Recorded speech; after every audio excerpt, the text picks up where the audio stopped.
سیلاب متاثرین کی مدد کے لیے پاک فوج سب سے آگے. جوانوں نے بلوچستان، سندھ اور خیبر پختونخوا سے سیلابی ریلوں میں پھنسے افراد کو ریسکیو کیا. راشن، دوائیاں، دیگر امدادی سامان کی تقسیم. فوجی افسران کا 1 ماہ کی تنخواہ سیلاب متاثرین کو دینے کا اعلان. تنخواہ ریلیف فنڈ میں جمع کرا دی. پاک فوج کی عوام سے امداد کی اپیل. مشکل گھڑی میں ہر متاثرہ شخص کی دادرسی یقینی بنائی جائے. Army chief general Qamar Javed Bajwa کی ہدایت. کور کمانڈر کانفرنس میں آرمی چیف کا بارشوں اور سیلاب سے تباہی اور جانی نقصان پر گہرے رنج کا اظہار. تمام فارمیشنز کو آپریشنل تیاریاں برقرار رکھنے، تمام وسائل بروکار لانے کی ہدایت.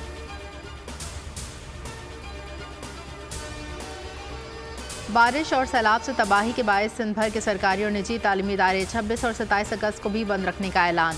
کراچی کے جامعات میں تدریسی عمل جاری رہے گا. سوات میں بھی جمعے اور ہفتے تمام تعلیمی ادارے بند رہیں گے.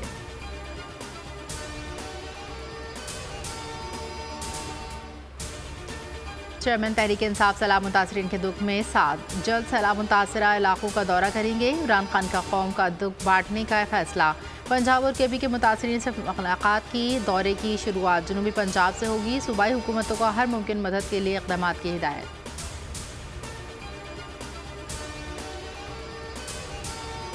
بلوچستان میں طوفانی بارشوں اور سیلاب سے سب تہس نہس. صوبے کا ملک سے زمینی رابطہ منقطع. مچ بولان حرک کے قریب 120 سالہ پل ٹوٹ گیا. بولان گیس پائپ لائن بہہ گئی.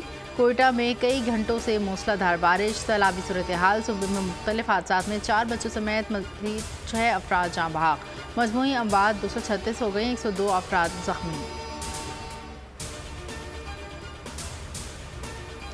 سندھ سیلاب سے ڈوب گیا. ہزاروں دیہات زیر آب. لاڑکانہ میں گھر کی چھت گر گئی. خاتون بچہ جاں بحق. 3 افراد زخمی. رتو ڈیروں میں گھر کی بیرونی دیوار گرنے سے راگیر جاں بحق.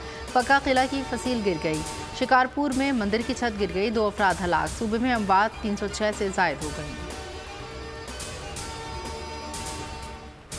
بارشیں، سیلاب اور جنوبی پنجاب سب کچھ تباہ برباد. ہر طرف آہیں. سیلاب متاثرین فاقوں پر مجبور. رجحان، جامپور، راجن پور، فاضل پور.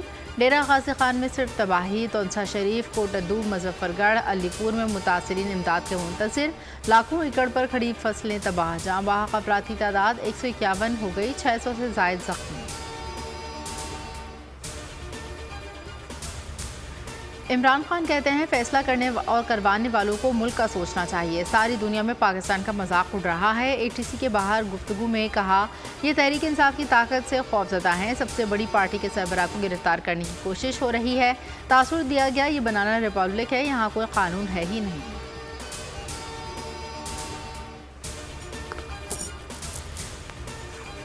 انسداد دہشت گردی کی عدالت سے عمران خان کی عبوری ضمانت منظور. 1 لاکھ روپے کے ضمانتی مچل کے جمع کرائے.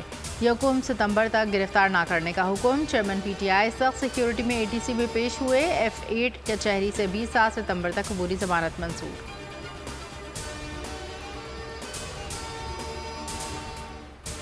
رانا ثناءاللہ کو عدلیہ اور سرکاری افسران کو ڈرانا دھمکانا مہنگا پڑ گیا. نون لیگی رہنما پر پرچہ کٹ گیا. گجرات میں مقدمہ درج. وفاقی وزیر داخلہ کے خلاف قانونی کارروائی شروع. اسلام آباد ہائی کورٹ میں مریم نواز، رانا ثناءاللہ، فضل الرحمان اور دیگر کے خلاف توہین عدالت کی درخواست کل سماعت کے لیے مقرر.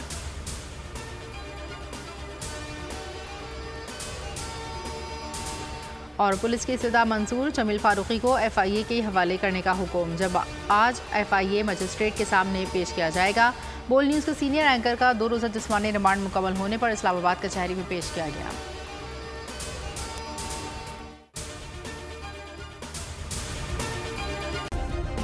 سبسکرائب کریں اور بیل دبائیں تاکہ کوئی خبر رہ نہ جائے.